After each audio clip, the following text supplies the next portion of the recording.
number 10. Number 11. Sino kasabot? Ano?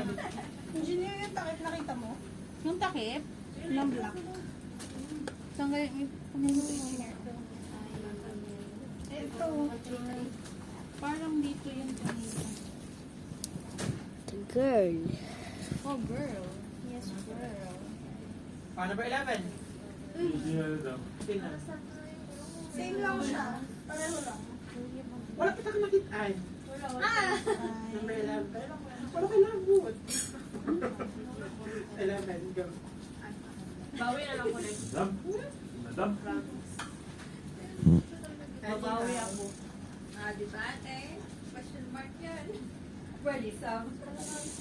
Anak, alam mo yung vortex? No, Alam niyo yung vortex eh. vertex yan. Vortex funnel. Oo, oh, mo? Yung principle... They do it in the Philippines. Diba? Kahit konti yung nasasagutan natin. I know, Vortex 5. Vortex funnel. No, Vortex 5. Kaysa naman Oh, copy ka ng copy. I didn't say vertex. Hinay-hinay.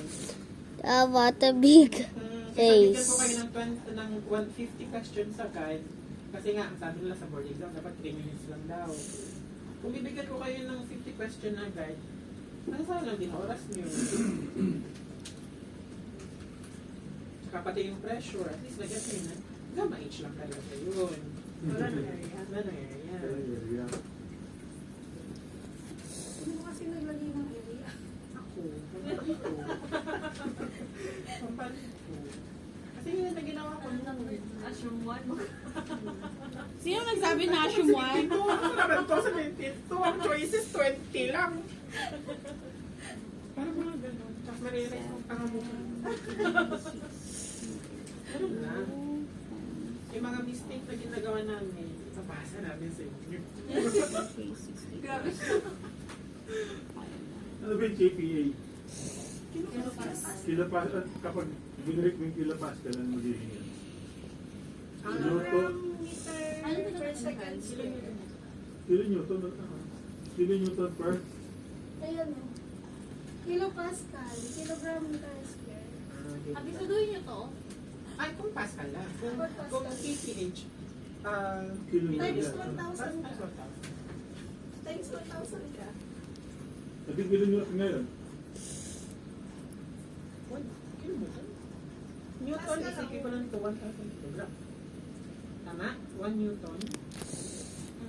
Kaya 1,000 1,000 kilogram. 1,000. 1,000 kilogram, 1 Newton. Oo.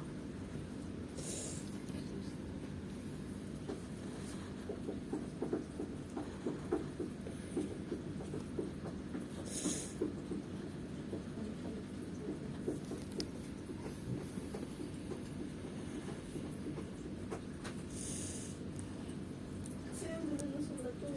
Hindi ako nasan dyan.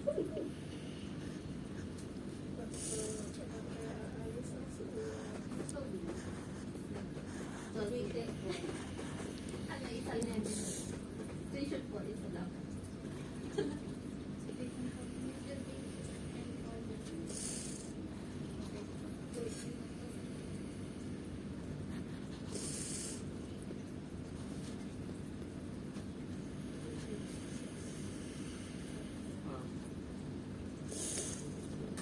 Kilopas, kilonewton per square meter. Kilonewton per? Square meter, kilopas.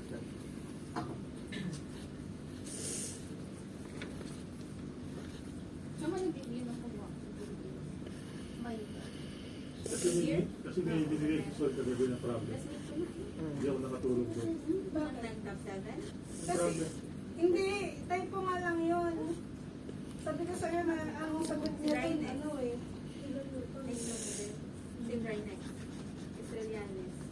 Ay, hindi siya naging sakto. Kaya makukuha mo yung KPA. Si Sir Kyle. Diliver ko na yung idea. Tama yung ginawa mo. Magaling sa year, no? Okay na po, wala akong Okay, okay. I-explain Hindi siya engineer. maintindihan. Kasi, Engineer. yung una. Yung una pa Okay, lang. makinig tayo kay engineer ko sa number 10. Yung una, ang sabi kasi dito, ano pa cylindrical tank, 1 meter yung diameter niya, 2.5 yung height niya, tapos Tapos ang water lang niya is 3